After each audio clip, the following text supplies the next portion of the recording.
자, 보세요. 우리가 법률행위라는 것은 의사표시를 요소로 하는 법률권을 법률행위라고 그랬어요. 그럼 의사표시처럼 이 법률을 존재케 하는 외형적 요소를 우리가 법률행위 성립요건이라고 그래요. 그러면 성립요건을 다 갖추게 되면 당사자가 의도한 바대로 법률효과가 발생한다고 그랬죠. 반면에 성립요건을 갖추지 못하면 당사자가 의도한 대로 법률효과가 발생하지 않습니다. 이걸 불성립이라고 그래요. 그럼 이처럼 법률에 성립하지 않는 경우라면 법률효과의 원인 자체가 없기 때문에 법률효과를 논할 실익이 없습니다. 그럼 이제 성립했다면 이와 같이 당사자가 의도한 바대로 법률효과가 발생하기 위해서는 효력을 발생시킨 요소 또한 필요하다고 그랬죠. 이걸 효력 발생 요건이라 한다. 그러면 효력 발생 요건을 다 갖추게 되면 당사자가 의도한 바대로 법률효과가 발생한다고 그랬죠. 반면 효력 발생 요건을 갖추지 못하면 당사자가 의도한 바대로 법률효과가 발생하지 않더라. 그럼 법률효과가 발생한다, 발생하지 않는다는 얘기는 우리가 법률효과라는 것은 권리와 의무를 말한다고 그랬죠.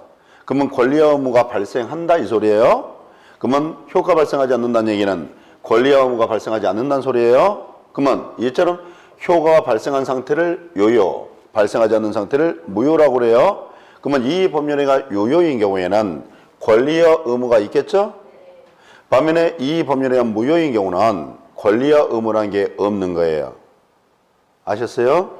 그러면 우리가 법률행위는 모든 법률행위는 이 법률행위가 성립하기 위한 공통적 요소 세 가지가 있습니다. 이 세 가지를 우리가 법률행위 일반 성립 요건이라 표현해요. 뭐라고요?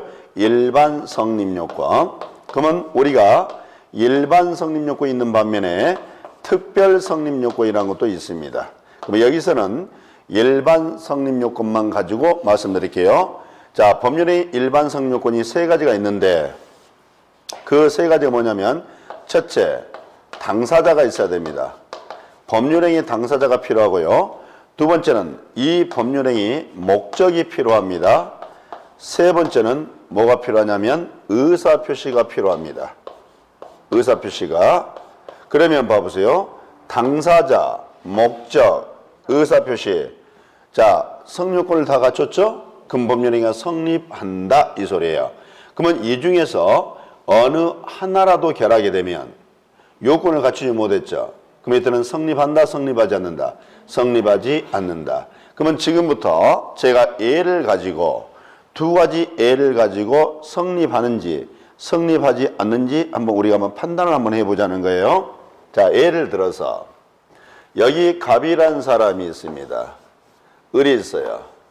자, 이 갑이 을에게 자신의 건물을 1억에 사라고 의사표시를 했습니다. 자, 을이 갑의 소유 건물을 1억에 사겠다라고 의사표시를 했다 합시다. 그러면 이때 갑과 을 사이에서 법률행위가 성립할까 성립하지 않을까 판단해 보자는 거예요. 그러면 성립하려면 세 가지 요소가 필요하다고 그랬죠. 당사자, 목적, 의사표시. 자, 일단 당사자 있죠. 두 번째는 목적이 있어요, 없어요? 사고 파는 목적이 있죠. 세 번째는 뭐가 있어요? 의사표시도 있는 거죠. 그러면 이 둘 사이는 법률행위가 매매라는 요 계약이 성립하게 되는 건 맞죠? 법률행위가 성립합니다. 자, 또 봅시다. 여기 갑의 개가 있습니다. 자, 개 그림을 이렇게 한번 그려볼게요. 대충 그립니다. 자, 이 개가 이제 뼈다구를 이렇게 밀고 있습니다. 자, 을의 집 개가 있습니다. 그림 못 그린다고 뭐라고 하지 마세요. 을의 집 개가 있는데, 자, 갑의 집 개가 이렇습니다. 멍멍 그랬습니다. 멍멍. 을의 집 개가 컹컹 그렇습니다. 자, 이 멍멍이 의성어네요. 자, 멍멍이란 이 의성어가 무슨 뜻이냐면 빼다구 살래예요. 자, 이 을의 집 개가 컹컹 그랬습니다. 이게 의성어로서 빼다구 살게입니다. 그러면 이때 계약이 법률행위가 성립했을까 성립하지 않았을까 이거 묻고자 한 거예요. 갑의 집 개가 개 빼다구 살래? 을의 집 개가 살게라고 했다면 여기는 법률행위가 성립했다 성립하지 않았다. 자, 성립하려면 당사자, 목적, 의사표 필요하다 그랬죠. 그럼 이 경우는 사고 파는 목적 필요 있죠. 의사표도 있죠. 자, 당사자가 있냐는 거예요. 그랬더니 자, 누가 당사자 되냐면 사람이. 누가요? 당사자는 사람이어야 돼요. 그러면 여기 걔는 사람이다 아니다? 아니죠. 그럼 법령 성립했다 안 했다? 안 했다 이렇게 되는 거예요. 법령에 성립하지 않는 거예요. 그래서 이제 당사자가 누군지를 알려주려고 그런 거예요. 당사자는 뭐라고요? 사람. 그러면 우리가 사람은 두 가지가 있습니다. 여러분처럼 생긴 사람을 자연인이라고 하는 겁니다. 자연인 하는 거고, 자연인이 아닌데 법이 사람으로 의제를 합니다. 이렇게 생긴 사람을 우리가 법인이라고 합니다. 그래서 사람은 자연인과 법인이 있는 것이지 착한 사람, 나쁜 사람이 있는 게 아니에요. 그럼 이제 자연인과 이제 법이 있는데, 자, 법인은 두 가지가 있어요. 크게 영리법인과 비영리법인이라는 게 있는 거예요. 우리 민법에서 규율하는 법인은 비영리법인을 규율합니다. 그러면 영리법인은 어디서 규율할까요? 상법에서. 여러분 주식회사라는 걸 들어보셨죠? 대표적 영리법인이에요. 이건 상법에서 규율합니다. 그럼 우리 민법은 무슨 법인만을? 비영리법인만을 규율한다고 그랬죠? 그러면 비영리법인이 두 가지가 있어요. 하나는 재단법인이라는 게 있고 하나는 사단법인이라는 게 있어요. 그럼 우리는 어떤 법인을 재단법인, 어떤 법인을 사단법인이라고 하냐는 거예요. 자, 제가 두 가지 예를 들어 드릴게요. 여기 장학회가 있습니다. 여기 친목회가 있어요. 그러면 여기 장학회와 친목회가 법인이라고 가정을 해볼게요. 법인 설립등기에서 법인이라고 가정을 해볼게요. 그러면 요 장학회란 법인은 재단법인인가 사단법인인가 판단해 보려고 그래요. 그러면 여기 장학회란 법인이 있다고 그럴게요. 그러면 장학금을 낸 사람이 있을 것이고 그 사람 낸 장학금이 있겠죠. 지금 그러면 장학회란 법인은 장학금을 낸 사람이 중요합니까? 그 사람 낸 장학금이 중요합니까? 장학금이 중요하죠. 즉 물이 중심인 법인입니다.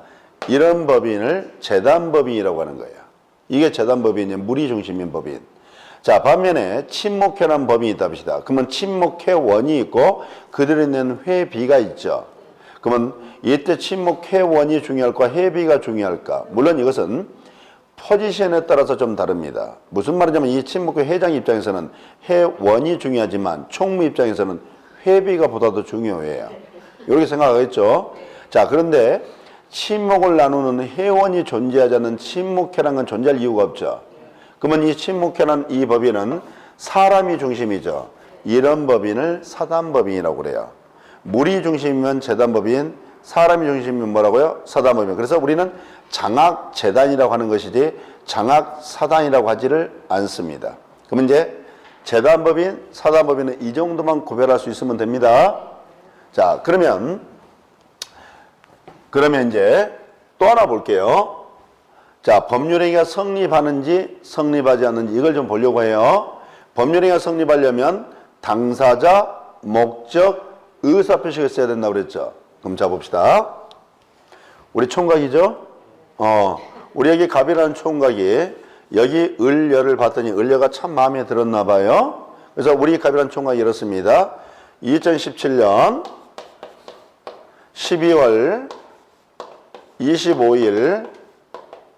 25일 별다방에서 만나자. 어디서 만나자? 별다방에서 만나자라고 의사표를 합니다. 별다방 스타벅스라고 하잖아요. 아, 스타벅스가 별다방 아닙니까? 맞죠? 별다방에서 만나자. 그러니까 이 을려가 좋아요라고 의사표를 했습니다. 그러면 갑과 을 사이에서 법률행위가 성립할까요? 성립하지 않을까요? 여러분 판단해봐라는 거예요. 한다 하지 않는다. 자 봅시다.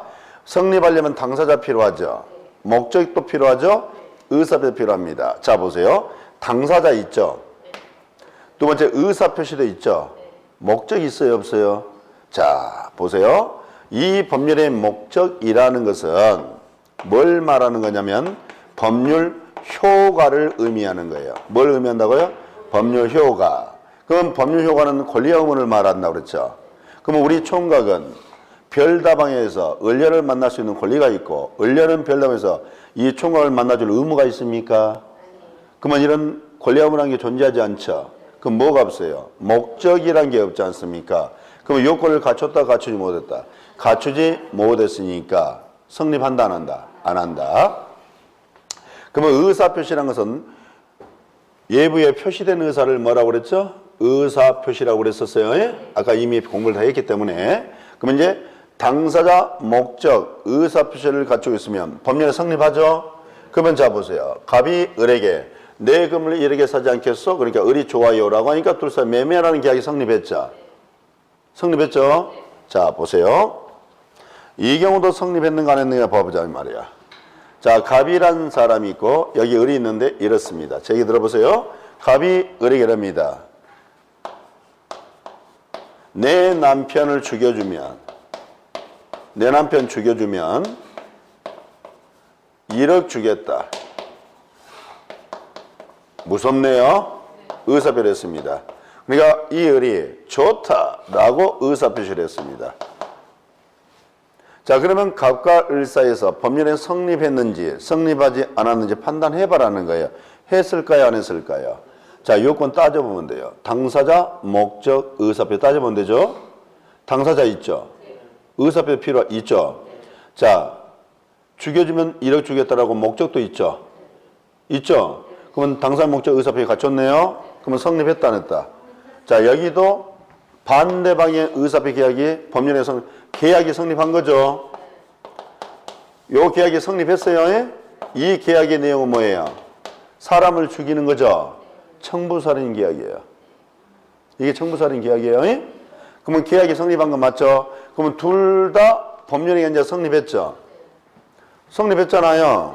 그러면 이처럼 성립했다면 당사자가 의도한 바대로 법률 효과가 발생하기 위해서는 효력 발생 요건을 따져봐야 된다고 그랬죠. 그러면 효력 발생 요건을 다 갖췄다면 의도한 대로 효과가 발생하는 거고 효력 발생 요건을 갖추지 못했다면 의도한 대로 효과가 발생하지 않는다 이렇게 한다고 그랬죠. 그러면 이처럼 의도한 대로 효과가 발생하는 상태를 유효라고 한다면 의도한 대로 효과가 발생하지 않는 상태를 무효라고 한다고 그랬죠. 그러면 이 효력 발생 요건도 성립 요건과 마찬가지로 일반 효력 발생 요건이 있고 특별 효력 발생 요건이라는 게 있어요. 그러면 일반 효력 발생 요건만 가지고 얘기를 드릴게요. 자, 당사자에 관한 효력 발생 요건이 있습니다. 요 당사자에게 능력이 있어야 돼요. 뭐가 있어야 된다고요? 능력. 자, 목적에 관한 효력 발생 요건이 있습니다. 이 목적을 확정할 수가 있어야 돼요. 또 이 목적이 실현 가능해야 되고요. 이 목적이 적법해야 되고요. 이 목적이 사회적 타당성이 있어야 된다는 거예요. 자, 의사표시 간의 효력 발생 요건은 뭐냐면, 자, 하나의 의사표시는 내부적인 의사와 외부적 표시로 이렇게 이루어져요. 그럼 이때 요 의사와 표시가 서로 일치를 해야 된다는 거예요. 그리고 이 의사표시에 하자가 없어야 된다는 거예요. 자, 이걸 우리가 효력 발생 요건이라고 하는데, 그러면 이와 같은 효력 발생 요건을 다 갖추면 의도한 대로 효과 발생한다. 이 중에 하나로도 결하게 되면 의도한 대로 효과 발생한다, 발생하지 않는다. 발생하지 않는다. 이 소리 되겠죠. 요거 이제 됐어요. 그러면 우리가 먼저 당사자에 관한 효력 발생 요건으로서 효력 발생 요건 당사 능력을 한번 살펴볼게요. 자, 우리가 이 당사 능력을 이제 살펴보는데, 자, 우리가 민법상 능력은 일반적으로 이렇게 논합니다. 권리 능력, 의사 능력, 행위 능력, 요 세 가지를 놓고 일반적으로 따져봐요. 자, 그러면 권리 능력이 뭐냐는 거예요. 권리 능력. 자, 보세요. 권리와 의무의 주체가 될 수 있는 지위 또는 자격. 간단히 표현할게요. 권리자가 될 수 있는 능력. 뭐라고요? 권리자가 될 수 있는 능력을 뭐라고 한다? 권리 능력이다. 이렇게 생각하시면 돼요. 그러면 우리 민법 제3조에 보면 이런 규정을 두고 있어요. 사람은 뭐라고요? 사람은 생존하는 동안 권리 능력을 갖는다라고 돼 있어요. 그러면 사람은 권리 능력이 있어 없어? 사람 권리 능력이 있어 없어요? 그러면 사람은 권리 능력을 가지고 있는데 사람에게 권리 능력이 있는지 없는지 따지는 것은 무의미하죠. 사람은 권리 능력을 가지고 있으니까 사람에게 권리 능력이 있는지 없는지 따지는 건 무의미하죠. 그냥 머릿속으로 그러면 사람은 권리 능력이 있다 없다? 있다. 그냥 그 정도 하고 넘어가자 이 말이에요. 자, 의사 능력이에요. 의사 능력. 그러면 이제 의사 능력이 뭔지를 알아야 돼요. 여기 봐봐요. 자, 유언이 법률행위고 매매가 법률행위 아닙니까? 그러면 이때 이 A가 토지에 대한 B가 금물에 대한 권리를 취득하죠. 이게 법률 효과인데, 자, 이 효과는 봐보세요. 요 당사자의 의사에 근거한 건 맞죠? 맞죠? 자, 매매가 법률행위인데 매도인이 돈을 매수인은 건물에 대한 권리를 취득하는 이런 효과가 나타나죠. 이건 매도인, 매수인의 의사에 근거한 건 맞죠? 그러면 이런 거예요. 법률행위는 당사자 의사에 근거해서 이런 일정 효과가 나타나고 있잖아요. 그럼 이처럼 법률행위는 당사자 의사에 근거해서 일정 법률 효과를 발생시키는 원인이 될 텐데 이때 이 법률행위 의미예요. 이 법률의 의미를 이해할 수 있는 정상적인 정신적 판단 능력을 우리가 의사 능력이라고 표현해요. 그러면 자 보세요. 그러면 이렇게 가정을 해봅시다. 갑이란 사람이 법률행위를 했어요. 갑이란 자가 이렇게 법률했는데 요 갑이란 자가 의사 능력이라는 걸 갖추고 있어요. 의사 능력을 갖추지 못하고 있어요. 그럼 이처럼 의사 능력을 갖추지 못한 자를 뭐라 부르냐면 의사 무능력자라고 불러요. 그럼 여러분 생각해 보세요. 의사 능력을 갖추고 있다는 얘기는 정상적인 정책 판단 능력을 갖추고 있다 이런 얘기죠. 그러면 우리가 법은 상식이기 때문에 정상적인 정책 판단 능력을 갖춘 자가 법률행위를 했다고 한다면 그 자가 의도한 대로 효과가 발생한다라고 보는 게 상식에 부합하죠. 그래서 의사 능력자가 이처럼 법률했다면 그 자가 의도한 대로 법률효과가 발생하니까 유효다. 이렇게 처리하면 끝나겠죠. 근데 의사 능력을 갖추지 못했어요. 이 자를 뭐라고 그랬죠? 의사 무능력자. 뭐라 불러요? 의사 무능력자. 그러면 의사 무능력자가 법률행위했어요. 그러면 의사 무능력이라는 것은 정상적인 정적 판단 능력이 없는 자다 이 말 아니에요.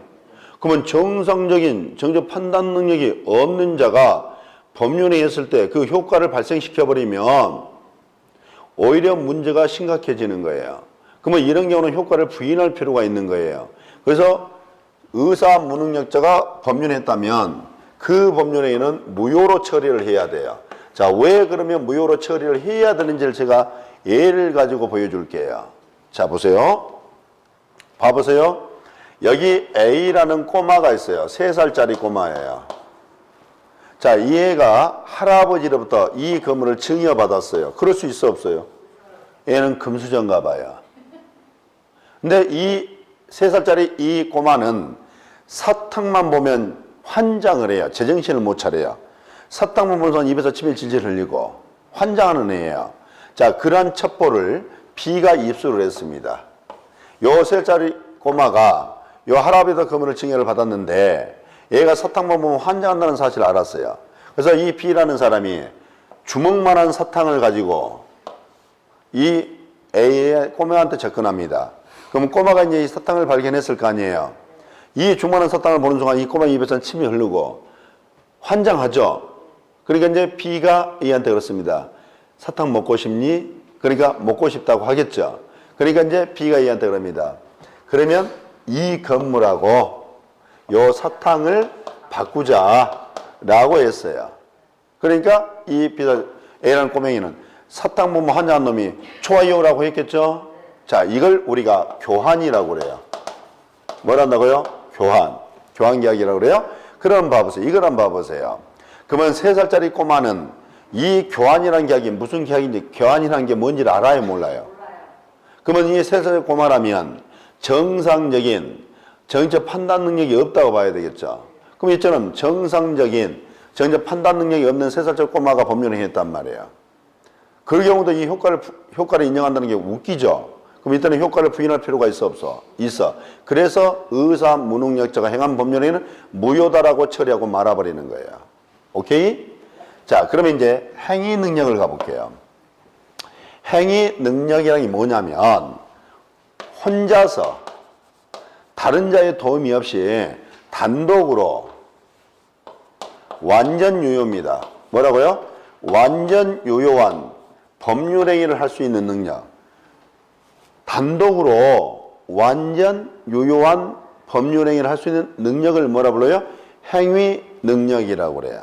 그러면 예를 들어서 여기 갑이란 자가 있어요. 이 자가 단독으로 법률행위를 했어요. 자, 그러면 이때 이 갑이라는 자 단독으로 법률을 했는데 이 자가 의사 능력 갖추고 있다고 가정할게요. 그럼 이 자가 행위 능력을 갖추고 있을 수도 있고 행위 능력을 갖추지 못할 수도 있겠죠. 두 가지 예를 써볼 수 있잖아요. 그러면 행위 능력을 갖추고 있다는 얘기는 단독으로 완전 유효한 법률행위를 할 수 있는 능력이 있다 이 소리죠. 그러면 이처럼 행위 능력 갖춘 자가 법률했다면 이 법률행위는 완전한 유효다 라고 얘기하면 끝나겠죠. 끝나잖아요. 근데 행위 능력 갖추지 못한 자가 단독으로 법률했단 말이에요. 그러면 행위 능력이라는 것은 단독으로 완전 유효한 법률행위 할 수 있는 능력이라고 제가 표현했죠. 그러면 행위 능력을 갖추지 못한 자가 그러면 단독으로 법률했다면 이 법률에는 유효일까요? 무효일까요? 이제 이걸 묻는 거예요, 제가 지금. 그래도 유효입니다. 그래도 무효가 아니라 뭐라고요? 유효가 돼버려요. 자, 그럼 봐보세요. 요 행위 능력 갖추지 못한 자, 이 자가 누굴까? 그랬더니 제한 능력자. 누가요? 제한 능력자가 행위 능력 갖추지 못한 자란 거야. 그러면 이 제한 능력자는 누가 있냐면 미성년자가 있죠. 19세 미만자. 피한정 후견인이라는 게 있어요. 피성년 후견이라는 게 있는 거예요. 그럼 미성년자, 피한정 후견인, 피성년 후견인이 제한 능력자다 이 말이죠. 그럼 얘네들은 단독으로는 완전 유효한 법률할 수 있는 능력이 없다 이 소리 아니에요. 자, 그러면 피한정 후견인, 피성년 후견인 단어를 방금 들었죠. 아주 생소한 단어죠. 자, 그런데 여러분들이 한정치산자, 금치산자란 말은 들어본 적 있죠? 그렇죠? 자, 4년 전인가 5년 전에 민법이 개정이 됐습니다. 민법이 개정이 되면서 한정치산, 금치산 제도를 폐지를 해버려요. 이걸 폐지하고 대신 후견인 제도를 신설을 합니다. 그래서 피한정 후견인, 피성년 후견인 제도를 드디어 신설을 한 거예요. 한치산, 금치산 제도를 폐지해버리고. 그러면 여러분께서는 그러면 누가 어떤 자가 피한정 후견인이고 어떤 자가 피성년 후견인가? 자, 우리가 정의는 이렇게 해요. 지속적인 사무 처리 능력이 부족한 자라면 피한정 후견인으로 보아요. 그러면 사무 처리 능력이 결여된 자를 피성년 후견인이라고 그래요. 그러면 여러분은 이 부분은 이렇게 이해를 하자고요. 저는 이것을 단지 우리가 공부를 하기 위해서 이해하기 위해서 이런 표현을 쓰는 것이지 그런 분들을 비하하거나 모욕하기 위해서 그런 건 아닙니다. 우리가 사람이 정신이 왔다 갔다 하는 사람 있죠. 피한정 후견이라고 생각하시면 돼요. 정신이 팍 가버렸습니다. 여러분 팍 가버렸습니까? 피성년 후견인. 왔다 갔다 하면 뭐라고요? 피한정 후견인. 팍 가버리면 피성년 후견인. 이런 식으로 생각하시라 이 말이에요. 너무 깊게 생각할 필요가 없어요. 그러면 봐보세요. 지금 갑이란 자가 16살입니다. 그러면 얘가 지금 미성년자 아니에요. 이 자가 단독으로 법률을 해버렸어. 그래도 이 법률은 제가 유효라고 그랬죠. 유효라고 그랬죠. 그러면 유효라는 것은 봐보세요. 권리가 있어요, 없어요? 의무가 있어요, 없어요? 그러면 이처럼 유효니까 의무가 있잖아요. 그러면 책임을 져야 되는지 져야 돼. 분명히 져야 된다. 이렇게 나오죠. 그럼 봐보세요. 우리가 성년자가 있고 미성년자가 있어요. 성년자도 있고 미성년자가 있잖아요. 그럼 미성년자라면 성년자와 달리 보호할 필요가 좀 있어요, 없어요? 느껴집니까? 성년자가 있고 미성년자가 있잖아요. 그럼 미성년자는 성년자와 달리 부활 필요성이 나타나죠. 그럼 봐보세요. 그러면 이처럼 미성년자 법률도 이거 유효라고 그랬으니까, 유효라고 했으니까 권리와 의무라는 게 존재하잖아요. 그래서 책임을 져야 되잖아요. 근데 이 미성년자가 향한 보호할 필요가 있다고 그랬죠. 그럼 미성년자를 보호하려면 요 책임 관계에서 자유롭게 만들어줘야만 보호되겠죠. 그러잖아요. 책임 관계에서 벗어나게 해줘야만 보호가 될 거 아니에요. 그러면 의무가 없으면 책임을 질 것도 있어 없어? 없잖아요. 그러면 이처럼 미성년자 이런 법률을 했다면 이 법률을 무효로 만들어야만, 이걸 유효를 무효로 만들어야만 책임에서 벗어날 수가 있겠죠. 그래서 이런 거예요. 유효인 법률행위를 처음부터 뭐라고요? 처음부터 무효 상태로 이렇게 되돌릴 필요가 있는 거죠. 있을 거 아니에요. 그래서 유효하게 성립한 법률행위를 처음부터 무효로 만드는 제도가 있어요. 그 제도를 우리가 뭐라냐면 취소라고 해요. 뭐라고요? 다시 한번 취소라는 개념의 정의가 나왔어요. 여기 봐요. 유효하게 성립한 법률행위를 처음부터 무효로 만드는 걸 뭐란다? 취소. 그럼 봐봐요. 취소하기 전까지는 유효 무효? 취소 전까지는 유효죠. 취소를 해버리면요. 예, 그러면 안 돼요. 취소하면요. 취소하면 처음부터 무효가 돼버리죠. 전에는 유효, 취소하면 처음부터 무효가 되니까. 그러면 처음부터 무효가 되니까 이제는 책임질 필요도 있다 없다? 없다. 그래서 우리는 제한 능력자 행한 법률에는 뭐 할 수 있다? 취소할 수 있다라고 규정을 둔 거예요. 제한 능력자 법률은 뭐 할 수 있다? 취소할 수 있더라. 뭐 취소라는 것은 유효하게 성립한 법률행위를 처음부터 무효로 만든 걸 말한다고 그랬죠? 자, 그럼 여기 또 봐요. 처음부터라는 단어가 보이죠?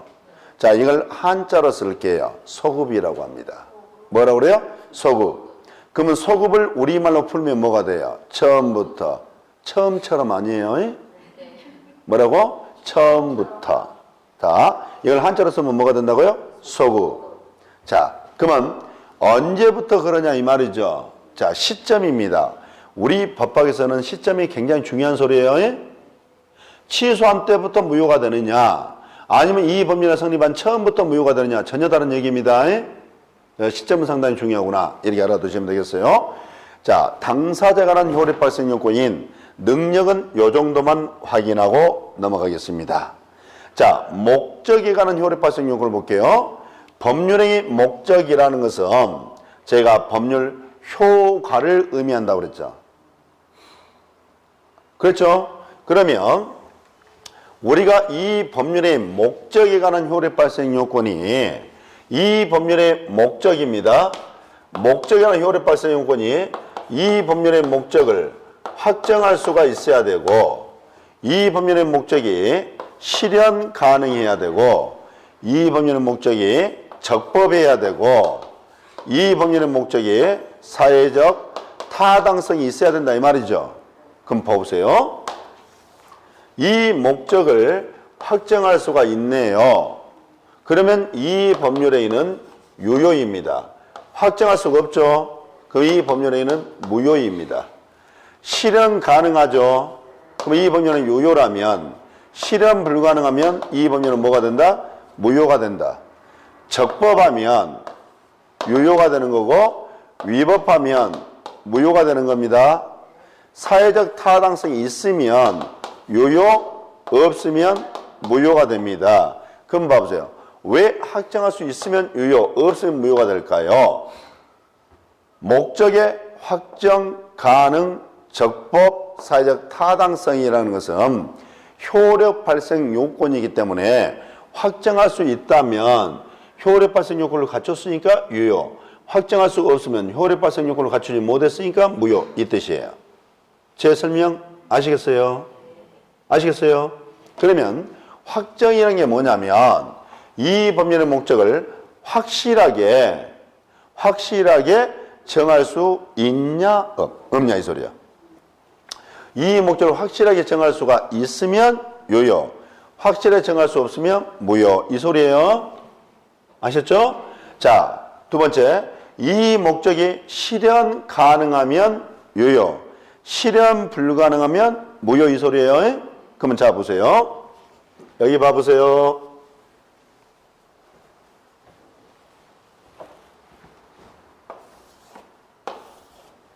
자, 이게 한강이라고 합시다. 한강인데 갑이라는 사람이 이 한강에 반지를 빠뜨려 버린 거예요. 자, 갑은 이 반지를 찾아야만 됩니다. 왜? 찾지 못하면 집에 가면 맞아 죽습니다. 그러면 갑의 입장에서는 반지를 찾느냐 찾지 못하느냐는 것은 삶과 죽음의 경계가 되어버립니다. 그래서 갑이 지연하는 행위는 을을 붙잡습니다. 을시, 당신이 내 반지를 찾아주면 1억 주겠다 라고 의사표를 합니다. 그러니까 이 을이 좋다 라고 의사표를 했어요. 그러면 당사자, 목적, 의사표 있는 거죠.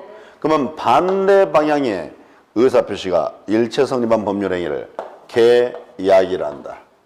그러면 이 계약의 내용 뭐예요? 반지를 찾는 거 아니에요? 반지 찾는 계약이 되겠죠? 맞죠? 그러면 이때 이 법률의 목적이 실현 가능하면 유효, 실현 불가능하면 무효가 되겠죠? 그럼 어디에 빠져있는 반지? 한강에 빠지는 반지를 찾을 수가 있어요, 없어요?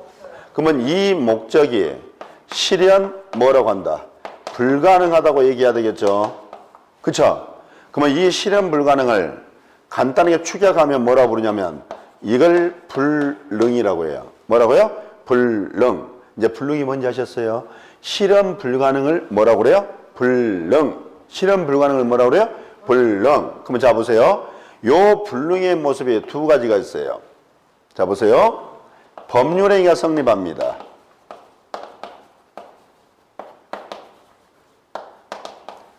자, 법률에 성립하는데 성립하기 전부터 실현 불가능이에요.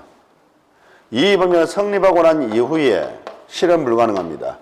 그럼 법률행위 성립 전부터 실현 불가능해요. 이런 불능을 우리는 원시적 불능이라고 그래요. 무슨 불능?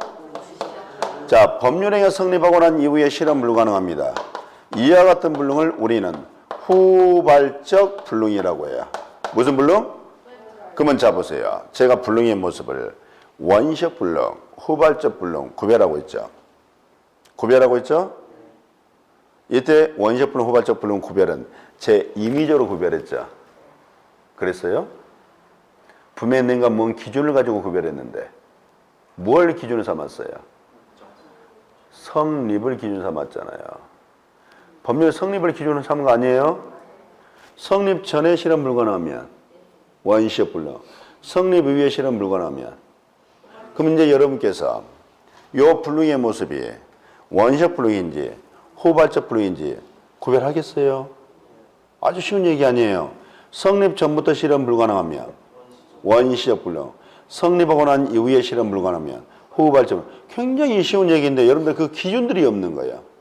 그 기준도 갖지 않고 무조건만 단순하게 암기하려고 하니까 어렵게 되는 거예요. 성립 전부터 실현 불가능하면 원시적 불능이란다. 성립 이후에 실현 불가능하면 후발적 불능이란다. 이렇게 구별하면 원시적 불능과 후발적 불능이 딱 구별이 되는 거예요. 아셨죠? 자, 그러면 186페이지 가보니까 또 강행 규정이니 임의 규정이라는 단어가 보이죠? 보입니까? 자, 그것도 이제 또 설명을 드릴게요. 여기 보세요.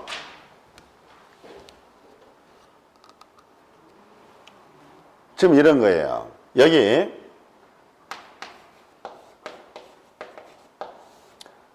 무수히 많은 법규범들이 존재합니다. 자, 이 법규범이 강행법규라는 게 있어요. 무슨 법규요? 또 임의법규라는 게 있습니다. 자, 이 법규란 표현을 규정이란 표현을 고쳐도 상관이 없습니다. 그러면 강행 규정, 임의 규정이 되는 거죠. 그죠? 자, 그러면 이럽니다. 우리 임의법 제105조를 보면 임의 규정을 이렇게 설명합니다. 선량한 풍소, 기타, 사실과 관계없는 규정을 말한다 라고 써져 있어요. 대체 그게 무슨 소리인지 나는 모르겠습니다. 자, 여러분은 그러면 이렇게 정리하면 돼요. 앞으로 강행법규, 강행규정 또는 임의법규, 임의규정을 이렇게 이해하세요. 자, 어떻게 이해하냐면 반드시 지켜야 하는 규정이 있죠. 반드시 지켜야 하는 규정이 있죠. 그죠? 강행법규 혹은 강행규정. 자, 보세요. 우리가 지켜도 됩니다. 지키지 않아도 상관없어요. 뭐라고 할까요? 임의법규 또는 임의규정. 이렇게 정리하면 돼요. 다시 한번.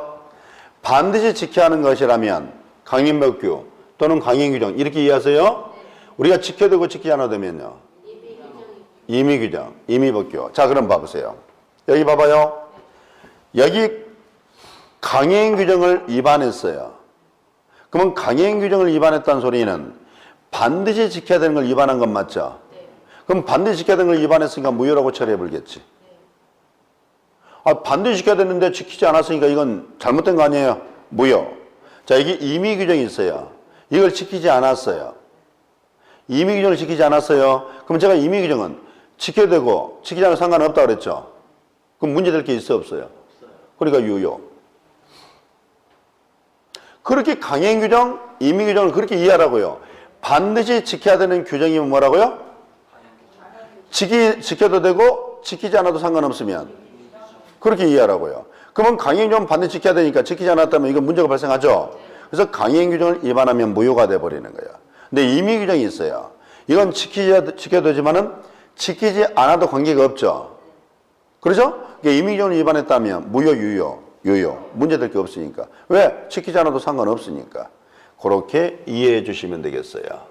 자, 그러면 봐봐요.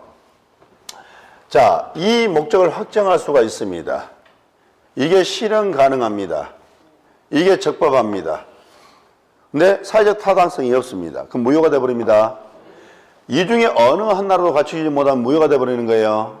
그럼 봐보세요. 여기 사회적 타당성이라는 단어를 봐보세요. 요 사회적 타당성이란 이 단어는 여러분 느끼기에 추상적으로 느껴집니까? 구체적으로 느껴집니까? 추상적이죠. 요 사회적 타당성은 아주 추상적인 개념이에요. 그러면 생각해 보세요. 그러면 왜 우리는 봐보세요. 효력 발생 요건으로서 목적에 관한 효력 발생 요건으로서 확정, 가능, 적법이라는 걸 두고 있죠. 두고 있으면서 사회적 타당성이라는 이런 추상적 개념을 효력 발생 요건을 하고 있죠. 그럼 이처럼 이런 사회적 타당성을 효력 발생 요건을 하지 않으면 안 되는 이유가 있어요. 안 되는 이유. 왜 사회적 타당성이라는 걸 효력 발생 요건을 하지 않으면 그 안 되는 이유를 한번 밝혀주려고 해요. 자, 지금 칠판 밑에 딱 자막이 깔립니다. To be continued. 다음 이 시간에. 오늘 수업이 끝낸다 이 말이에요. 다음 이 시간에 사회적 타당성이 있죠. 여기부터 제가 여러분에게 설명을 드리도록 하겠습니다. 자, 오늘 수고하셨습니다.